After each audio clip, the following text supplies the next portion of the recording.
Students, how are you? अच्छे हैं? अच्छा, आप सबका एग्ज़ाम कैसा गया? सबका बढ़िया गया। ऑलमोस्ट क्लास 9 के सारे ही बच्चे ने बहुत ही अच्छा स्कोर किया है और काफ़ी मन लगा के पढ़ा है आप लोगों ने। सो इट्स वेरी गुड कि मैं देखता हूँ कि आप लोग कड़ी मेहनत कर रहे हैं और मैं आशा करता हूँ कि आप लोग अभी आप लोग क्लास 9 में आ गए हैं तो आप लोग बोर्ड के एग्ज़ाम में बहुत ही अच्छा करेंगे। क्लियर है? तो स्टार्ट करते हैं। Letter writing. लेटर राइटिंग ये सीबीएसई क्लास 10th में 10 नंबर के लिए पूछा जाता है। ठीक है। बट इसको हम लोग अभी क्लास 9 से ही प्रैक्टिस करना स्टार्ट करेंगे। जैसे कि मैंने बताया था आपको कि जो ग्रामर और राइटिंग सेक्शन है हम लोग क्लास 10th का ही लेके चलेंगे स्टार्टिंग से ही, कि एटलीस्ट हमको 2 साल मिल जाए बोर्ड के एग्ज़ाम के प्रिपरेशन के लिए। तो लेटर राइटिंग 10 मार्क्स का आता है। हर एग्ज़ाम में हर क्लास 10 में पूछा जाता है और उसमें 2 तरह के आते हैं। क्लास 9 में आता है इनफॉर्मल लेटर और क्लास 10 में आता है फॉर्मल लेटर। क्लास 10th में आता है फॉर्मल लेटर। तो हम लोग दोनों पढ़ेंगे साथ साथ। तो ये जो वीडियो लेक्चर है ये बेसिकली टोटल फोकस है फॉर्मल लेटर पे। बट अब दोनों लेटर क्या होता है, दोनों में क्या डिफरेंस होता है, इसको जानने की हम लोग कोशिश करते हैं कि फॉर्मल लेटर में क्या होता है और इनफॉर्मल लेटर क्या होता है, दोनों का डिफरेंस क्या होता है, दोनों का यूज़ कहाँ कहाँ पे होता है। तो स्टार्ट करते हैं। हाँ, यहाँ पे मीनिंग दिया है, यहाँ पे फॉर्मल लेटर के बारे में दिया है, यहाँ पे इनफॉर्मल लेटर के बारे में दिया है। फॉर्मल लेटर क्या होता है? Formal letter is written a letter written in formal language in the stipulated format for official purpose। ये आपको ध्यान रखना है, किसी भी ऑफिशियल पर्पस के लिए, या आप प्रिंसिपल को लिख रहे हैं या टीचर को लिख रहे हैं या न्यूज़पेपर को लिख रहे हैं। क्लियर है? तो उसके लिए हम मतलब किसी भी ऑफिशियल वर्क से रिलेटेड कोई भी लेटर लिखते हैं तो they are called as formal letter. Whereas अगर हम किसी भी फ्रेंड्स को, किसी भी रिलेटिव्स को, जो भी हमारा जानने वाला है, उसको लेटर लिखते हैं तो उसको बोलते हैं इनफॉर्मल, या कैजुअल भी बोलते हैं इनफॉर्मल को, तो इनफॉर्मल लेटर बोलते हैं। इसका ऑब्जेक्टिव क्या होता है? ऑब्जेक्टिव होता है professional communication. Of course professional communication होता है और इसमें पर्सनल कम्युनिकेशन, इसमें प्रोफेशनल कम्युनिकेशन होता है कि अगर प्रिंसिपल से आप छुट्टी मांग रहे हैं या कोई किसी और इशू पे आप कोई मुद्दा रेज कर रहे हैं, या इसमें पर्सनल कम्युनिकेशन में क्या होता है, आप अपनी भावनाएं लिख रहे हैं, अपना इमोशन लिख रहे हैं, या अपने बारे में कुछ बातें लिख रहे हैं, पर्सनल जो बातें होती है। फॉर्मेट क्या होता है? Written in prescribed format only. Format इसका पहले से डिटरमाइंड होता है, आपको उसमें ही लिखना होता है। अब इनफॉर्मल लेटर में कोई भी फॉर्मेट नहीं होता है, आप जैसा चाहें वैसा लिख सकते हैं। कैसे letter? Written first person business letter, third person other. Business letters में फर्स्ट पर्सन का यूज़ करते हैं और अदर्स के लिए थर्ड पर्सन में। इसमें आप इनफॉर्मल कुछ भी यूज़ कर सकते हैं, फर्स्ट, सेकंड और थर्ड। रिटन टू किसको लिखा जाता है? बिजनेस में लिखा जाता है, कॉलेज को लिखा जाता है, इंस्टीट्यूशन को लिखा जाता है, एम्प्लॉयर को लिखा जाता है, ऑर्गेनाइजेशन को लिखा जाता है इसमें। और इनफॉर्मल में friends, family, acquaintance etcetera. Acquaintance में होता है जो अपने रिलेटिव, जिसको हम जानते पहचानते हैं। वॉइस क्या होता है ये आपको थोड़ा ध्यान रखने वाली बात है। बेसिकली हम इसे यूज़ करते हैं पैसिव वॉइस, और इनफॉर्मल में हम एक्टिव वॉइस। ऐसा नहीं है कि हम एक्टिव वॉइस यूज़ नहीं कर सकते हैं, बट मोस्टली हमें यूज़ करना है पैसिव वॉइस फॉर्मल लेटर में, और इनफॉर्मल में एक्टिव वॉइस। सेंटेंस कैसे होना चाहिए? लॉन्ग एंड कॉम्प्लेक्स होना चाहिए। फॉर्मल लेटर में लॉन्ग होना चाहिए और कॉम्प्लेक्स होना चाहिए, और इनफॉर्मल में शॉर्ट एंड सिंपल होना चाहिए। साइज कंसाइज होना चाहिए, लिमिटेड होना चाहिए। ऐसा नहीं कि आप फॉर्मल लेटर में बहुत बढ़ा चढ़ा के लिख दिए या फिर बहुत कम ही लिखे हैं। आपको एक कंसाइज रखना होगा कि आपका सारा मैटर उसमें आ गया है, सब कुछ एड्रेस आ गया है, सब ऑल जो थिंग्स नेसेसरी हैं सब चीज़ आ गया है उस लेटर में, और इसमें लार्ज और कंसाइज। इनफॉर्मल आप कुछ भी लिख सकते हैं, बड़ा भी हो सकता है और छोटा भी हो सकता है। अब आता है कॉन्ट्रैक्शन एंड एब्रिविएशन। कॉन्ट्रैक्शन क्या होता है? जैसे कैनॉट का कैंट होता है ना, इस तरह के वर्ड्स को कॉन्ट्रैक्शन बोलते हैं। तो कॉन्ट्रैक्ट इसमें नहीं लिखना है आपको, क्योंकि it is a formal letter and we avoiding use contraction and abbreviation. Shortcut भी नहीं लिखेंगे, अब्रिविएशन भी नहीं लिखेंगे फॉर्मल लेटर में, इसलिए पूरी तरीके से फॉर्मल होना चाहिए। और इनफॉर्मल लेटर में हम इसको यूज़ कर सकते हैं। तो ये जो बेसिकली मेन डिफरेंस है फॉर्मल लेटर और इनफॉर्मल लेटर। फॉर्मल लेटर में आपको बहुत ही ऑफिशियली होना पड़ेगा, बहुत ही पोलाइट होना पड़ेगा, अच्छे वर्ड्स का चुनाव करना होगा। और इनफॉर्मल में आप कुछ भी लिख सकते हैं, क्योंकि ये आप अपने दोस्त को, फ्रेंड्स को, रिलेटिव्स को लिखते हैं, और ये बेसिकली ऑफिस वर्क के लिए होता है। क्लियर है? तो फॉर्मल लेटर को बड़े ध्यान से लिखना होता है। नेक्स्ट, इस एग्जांपल है राइट लेटर। इस सीबीएसई में आया हुआ, क्लास 10 में आया हुआ क्वेश्चन है, इस एग्जाम में इसको पूछा गया था। Write a letter to the editor in chief of Times of India. यहाँ पे देखिए एडिटर इन चीफ, तो कौन सा लेटर हुआ? ये हो गया हमारा formal letter. Times of India मतलब न्यूज, टाइम्स ऑफ इंडिया जो न्यूज़पेपर है उसके एडिटर इन चीफ को लेटर लिखना है। किस लिए लिखना है? Raising concern regarding the bad condition of roads in your city. उसका आपको कंसर्न उठाना है, आपको जो शहर में जो रोड हैं उसके कंडीशन बहुत ही पुअर है, आपको जो सिटी में जो रोड है बहुत ही मतलब पुअर हैं, उस पर गाड़ी चलने लायक नहीं है, तो उसका कंसर्न उठाना है न्यूज़पेपर के थ्रू। और इसी मैटर पे आपको एडिटर इन चीफ को लेटर लिखना है। कौन से न्यूज़पेपर का? टाइम्स ऑफ इंडिया का। हाँ, and the bad condition of roads in your city, its effects on the daily life of citizens. और उसके क्या क्या इफेक्ट्स हो रहे हैं, उसके क्या क्या इफेक्ट्स हो रहे हैं डेली लाइफ में, जो भी सिटीजन्स हैं, जो भी हमारे रहने वाले हैं, उस पर इस खराब रोड को वजह से क्या क्या परेशानियाँ झेलनी पड़ रही है, उसको भी लिखना है। And the reluctance of authorities in taking appropriate action. Reluctance means क्या होता है कि मतलब अनविलिंगनेस, कि मतलब मन नहीं कर रहा है। किसका नहीं मन कर रहा है? कि जो भी अथॉरिटीज हैं उसका वहाँ पे एक्शन लेने का कोई मन नहीं कर रहा है, तो उसको भी रेजिंग ये मामला उठाना है कि रोड खराब है और जो अथॉरिटीज हैं इसके जो रिस्पॉन्सिबल हैं अथॉरिटीज वे इस काम को अनदेखा कर रहे हैं, तो इस मामले पे आपको एक लेटर लिखना है। तो ये बेसिकली हमारा हो गया फॉर्मल लेटर। कैसे पहचानेंगे? पहले ये तो देखिए आप पहले जैसे क्वेश्चन है आपको पहले वही देखिए किसको लिखना है, तो एडिटर इन चीफ। तो जैसे ही आप देखेंगे एडिटर इन चीफ तो पता आपको चल जाएगा कि ये फॉर्मल लेटर है। क्लियर है? दो चीज पहले आपको देखना है, पहला कि किसको लिखना है और इशू क्या है। इशू क्या है? Raising concern of regarding the bad condition of road. Issue हमारा ये हो गया बैड कंडीशन ऑफ रोड्स, ये आपका इशू हो जाएगा। तो दो चीज पता चल गया, और इससे पता चल जाएगा कि आपको ये फॉर्मल लेटर है। तो फॉर्मल लेटर का एक टोटल प्रिस्क्राइब्ड फॉर्मेट होता है, अगर आप उसको अच्छे से फॉलो करेंगे तो आपको सीबीएसई में फुल मार्क मिलेंगे। अगर आप अपने मन से कुछ करते हैं तो हो सकता है आप सही करते हैं, बट जो सीबीएसई का एक गाइडलाइन है उसके थ्रू जाएंगे तो आपको 10 on 10 मिलेंगे। मगर आप अपने लैंग्वेज में ज़्यादा कुछ लिख देंगे तो आपको हो सकता है कि मार्क्स आपको कम मिल जाए, 6 मार्क मिले, 7 मार्क मिले। क्लियर है? तो उसी सीबीएसई के फॉर्मेट को हम लोग जानने की कोशिश करेंगे। ये हमारा पूरा फॉर्मेट है, इसको हम लोग तोड़ के पढ़ेंगे अभी। क्लियर है? इतना बड़ा फॉर्मेट आपको दिख रहा है ना, इसको हम लोग पढ़ते हैं कैसे कैसे क्या है। लेआउट ऑफ फॉर्मल लेटर का, फॉर्मल लेटर का लेआउट क्या है, कैसे लिखते हैं। लेफ्ट साइड में जाना है आपको, पहला क्या है, लेफ्ट साइड में आपको जाना है और आपको लिखना है सेंडर एड्रेस। सेंडर एड्रेस क्या होता है? जो भेजता है। कौन भेजता है? आप भेजते हैं। जो भी भेजने वाला लेटर होता है पर्सन, उसी का एड्रेस यहाँ पे लिखना होता है।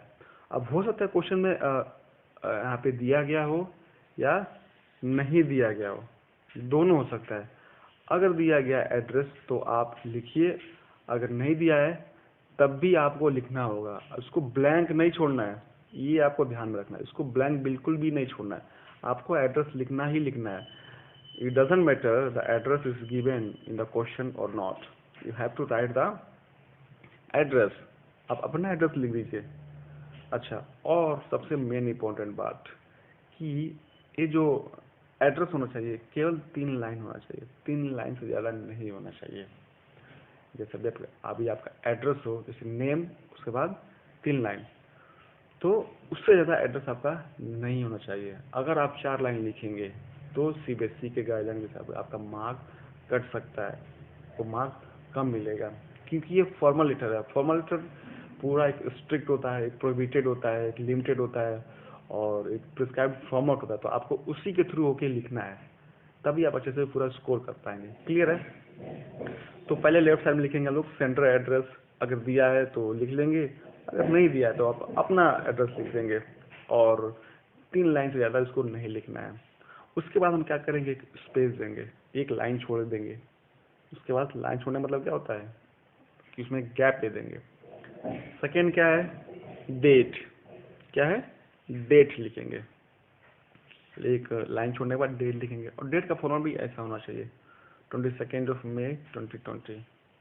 आप इसको, ऐसा नहीं है कि ये गलत है, 22/05/20, इसको लिख सकते हैं.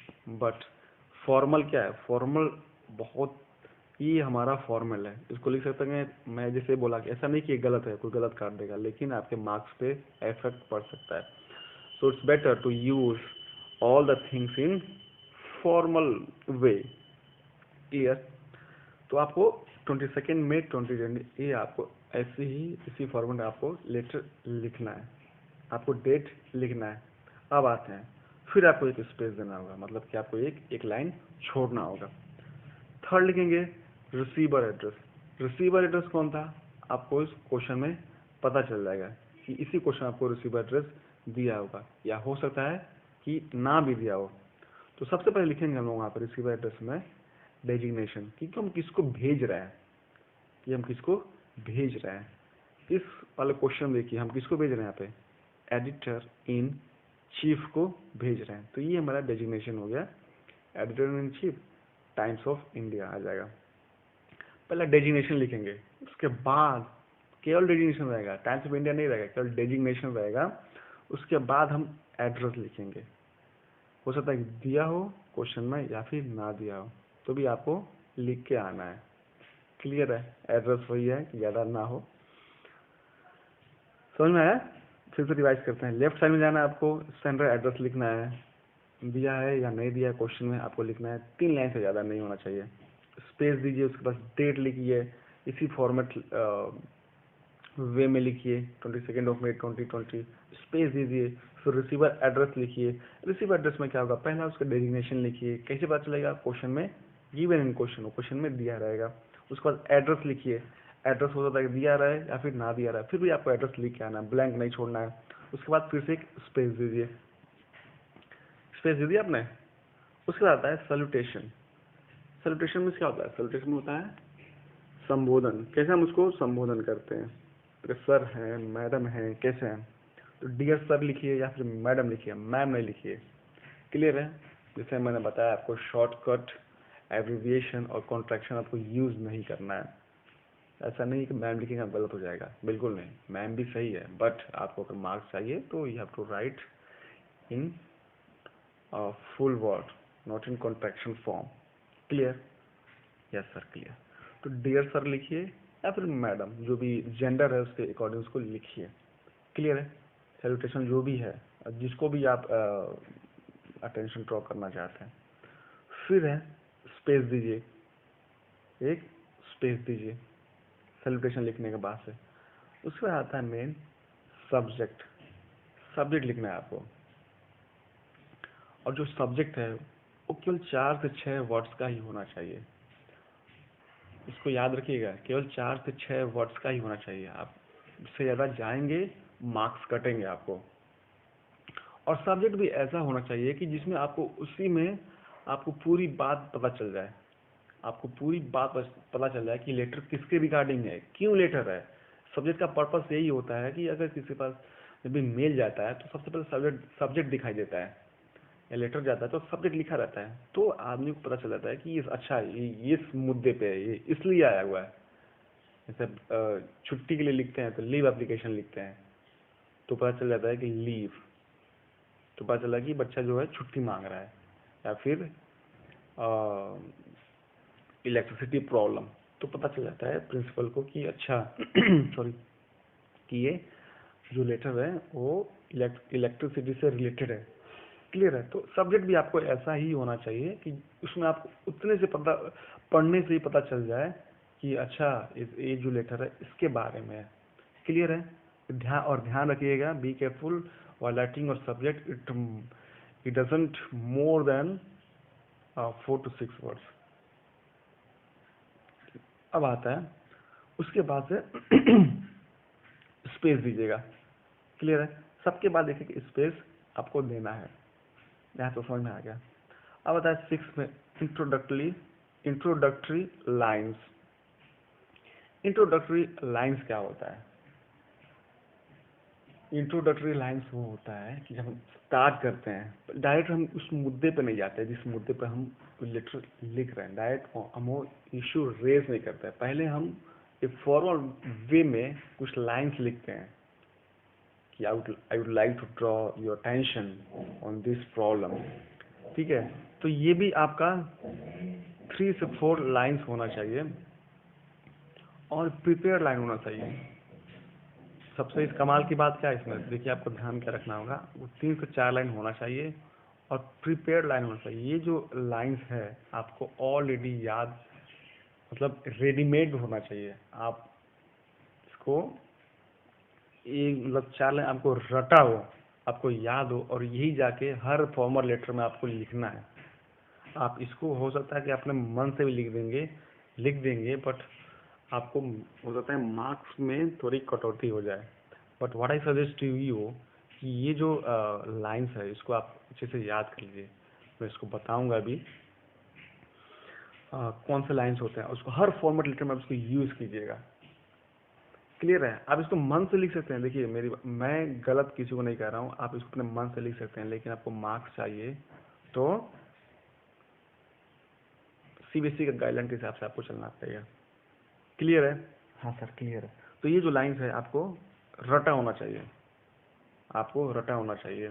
एक फॉर्मल लेटर का जो 3-4 लाइंस होता है, मैं बताऊंगा आपको कैसी लाइंस होती है, कैसे क्या होता है, वो मैं आपको लिखवाऊंगा अभी। तो ये आप हर फॉर्मल लेटर में इसको लिख दीजिए। कोई भी फॉर्मल लेटर पूछा आपके एग्जाम में, इसको ही लिखना है। क्लियर है? हाँ सर क्लियर है। अब आता है इंट्रोडक्टरी लाइन्स हो गया। अब आता है 7 बॉडी ऑफ द लेटर्स। अब आता है मेन कि उस body of the letters paragraph, एक पैराग्राफ तो ये हो गया कि बॉडी इंट्रोडक्टरी लाइन्स होना है, फिर पैराग्राफ एक छोड़ दीजिए, स्पेस देकर फिर दूसरा पैराग्राफ में आइए बॉडी ऑफ द लेटर के लिए। अब उस लेटर्स में हमको लिखना क्या है और पता कैसे चलेगा लिखना क्या है? यस, आपको क्वेश्चन में दिया रहेगा कि कौन सा प्रॉब्लम है, क्या इशू है, क्या लिखना चाहते हैं। उसमें आपको क्या लिखना है, बड़े ध्यान से देखिए। उसमें आपको प्रॉब्लम्स लिखना है कि क्या कौन सा प्रॉब्लम हुआ है, आपको दिया रहेगा उसमें एग्जाम के क्वेश्चन पेपर में प्रॉब्लम्स क्या क्या आ रही हैं, उसके इफेक्ट्स क्या हो रहे हैं। एटलीस्ट 2 प्रॉब्लम्स लिखिएगा, इफेक्ट्स भी एटलीस्ट 2 लिखिएगा, और उसके कॉजेज क्या है, उसके कारण क्या है, ये चीज़ आपको लिखना है। प्रॉब्लम्स क्या है 2 या 3, उसके इफेक्ट्स क्या हो रहे हैं और उसके कॉजेज क्या हो रहे हैं, इसको पैराग्राफ 2 में लिखिएगा। अब इसको चाहिएगा तो 2 पैराग्राफ में भी इसको आप लिख सकते हैं। जो बॉडी ऑफ द लेटर है इसको आप 2 पैराग्राफ में भी लिख सकते हैं, डजंट मैटर। या फिर एक ही पैराग्राफ में इसको लिख सकते हैं, जैसा आपका लैंग्वेज में पकड़ हो, जैसा आप लिखना चाहेंगे वैसा आप इसको लिख सकते हैं। इसको आप 1 पैराग्राफ में लिखिए या फिर 2 पैराग्राफ में, इट्स अप टू यू। तो आपको प्रॉब्लम्स लिखना है, इफेक्ट्स लिखना है और कॉजेज भी लिखना है, जो आपको क्वेश्चन पेपर में दिया रहेगा। बड़े अच्छे से पूरे ग्रामेटिकली करेक्ट लिखना है इसको। यहाँ तक तो क्लियर है। अब आते हैं कंक्लूजन लाइंस।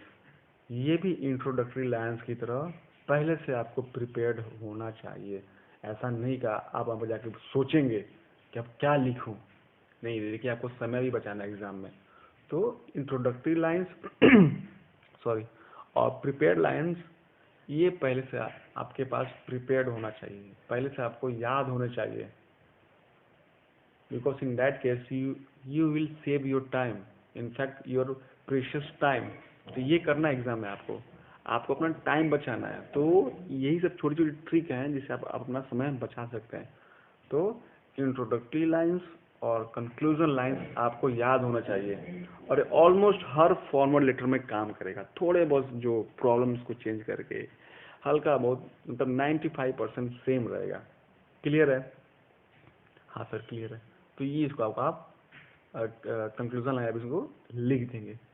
उसके बाद थैंक यू लिखेंगे लेफ्ट साइड में। उसके बाद फिर योर्स फेथफुली, योर्स ओबीडियंटली नहीं लिख सकते हैं, ट्रूली लिख सकते हैं, सिंसियरली लिख सकते हैं, इसको लिख सकते हैं। उसके बाद से आपको नेम लिखना होगा, या तो दिया रहेगा या फिर नहीं दिया रहेगा। अगर दिया रहेगा तो सेम वही लिखना है, जैसे पूछता है ना कि you are Aryan from this colony, तो आप अपना नाम उसमें लिखिए, अपने मन से मत लिखिएगा। अगर नहीं दिया रहा है तब उसको अपने मन से लिखिएगा, किसी भी तरीके से छेड़छाड़ नहीं करना। जो भी क्वेश्चन में दिया है वही आपको लाकर इसमें पुट करना है। अगर इस तरीके से आप चलेंगे तो मैं गारंटी देता हूँ आपको कि आपको 10 on 10 पक्का आएगा, मेरी आपको पर्सनल गारंटी है। बट लेकिन आपको इसी फॉर्मेट आपको चलना होगा। क्लियर है? आइए फिर से रिवाइज कर लेते हैं कैसे कैसे क्या है।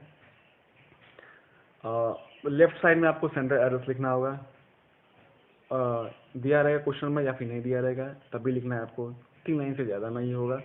स्पेस दीजिए, फिर उसका डेट लिखिए, डेट भी इसी फॉर्मेट में होना चाहिए, इसी फॉर्मेट में 22 मई 2020।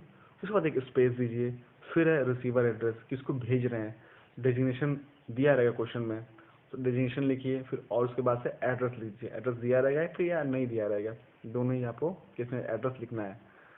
उसके बाद से स्पेस दीजिए। क्लियर है? उसके बाद से सैल्यूटेशन आएगा कि सर है या फिर मैडम है, कॉन्ट्रैक्शन को यूज़ मत कीजिएगा, शॉर्टकट इसको यूज़ मत कीजिएगा, पूरा का पूरा लिखना है। उसके बाद स्पेस देना है। फिर अगर सब्जेक्ट की बात, सब्जेक्ट में आपको केवल 4 से 6 वर्ड्स ही लिखने हैं आपको। सब्जेक्ट ऐसा होना चाहिए इसको पढ़ के पता चल जाए कि ये लेटर किस लिए आया है। और इंट्रोडक्टरी लाइंस क्या है, जो ऑलरेडी आपके पास रेडीमेड हो, एग्जाम में सोचना नहीं है, आपको पहले से याद हो, वो लिखना है। और 3 से 4 लाइन होगा, ये मैं आपको बताऊंगा अभी। फिर है बॉडी ऑफ द लेटर्स, ये मेन है। इसमें बॉडी ऑफ लेटर्स में क्या लिखना है आपको पता चलेगा क्वेश्चन पेपर में। प्रॉब्लम्स क्या है, 2-3 प्रॉब्लम्स लिख दीजिए उसमें, 2-3 इफेक्ट्स लिख दीजिए, इसके इफेक्ट्स क्या हो रहे हैं जनरल लाइफ पे, पीपल्स पे, सिटीजन पे। कॉजेज क्या है, इसके कारण क्या है, क्यों हो रहे हैं, इसको लिख दीजिए। फिर कंक्लूजन लाइन में लिख दीजिए, प्रिपेयर लाइन भी होना चाहिए इंट्रोडक्टरी लाइन की तरह, क्या pass, so that you can save your time in exam. तो ये भी आपको ऑलरेडी पहले से प्रिपेयर होना चाहिए, इसको लिख दीजिए। उसके बाद से थैंक यू, योर फेथफुली, उसके बाद से नेम लीजिए, नेम दिया रहेगा या फिर ना दिया रहेगा, आपको नेम लिखना है। जो भी इंफॉर्मेशन नहीं दिया रहा है आपको लिखना है अपने मन से, ऐसा नहीं है कि आप ब्लैंक छोड़ सकते हैं। क्लियर है? हाँ सर क्लियर है। तो ये जो क्वेश्चन है इसको आप आज अपने मन से कीजिए, और आपका होमवर्क यही है कि ये जो क्वेश्चन है इसको अपने मन से कीजिए। फॉर्मेट मैंने आपको बता दिया, और कल मैं इसी क्वेश्चन को वीडियो के थ्रू आपको अच्छे से समझाऊंगा कि कैसे